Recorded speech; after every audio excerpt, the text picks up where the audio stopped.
I'm Eddie Gilmore. We are in Duluth in the Lakeside neighborhood. We're in a grow room in my home. It's an addition that we built for the microgreens. Been doing microgreens for 5 years, farming for 6. I started out in people's backyards growing traditional crops, radish, carrots, lettuce, things like that. Gradually, I just migrated into microgreens and filled that niche in the city. Microgreens are just baby plants.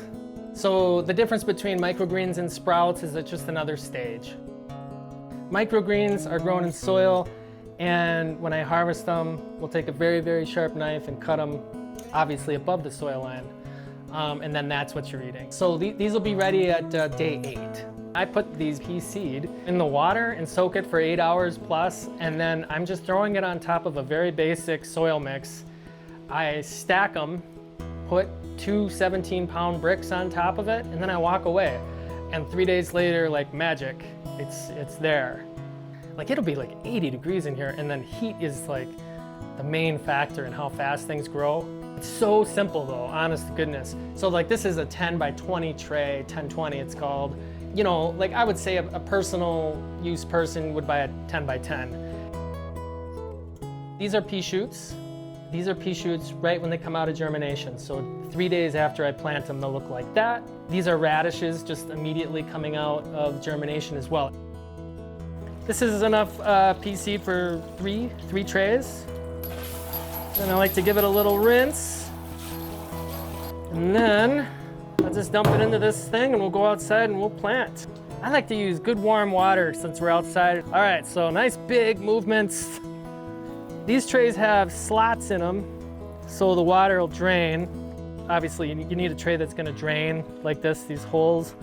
And then I'm gonna nest them into this one with no holes. I'm doing 1 tray of radish and 3 trays of peas. So relatively even. You don't have to overthink it. Now here's the pea seed. I'm just gonna dump it on the dirt. If you're planting peas outside, definitely soak them. I soak them for 8 hours. But once they're soaked, man, they just wanna grow. All right, time to water it in. Nice and big. We're sweeping back and forth, like a windshield wiper. Now I'm just gonna stack them, and now I'm gonna put these up top and put a couple bricks on them. Once again, in 3 days, it'll look exactly like those do there. This is week after week after week, very dependable, and people love it. So like with anything, you just start doing it. You start growing and you just adapt.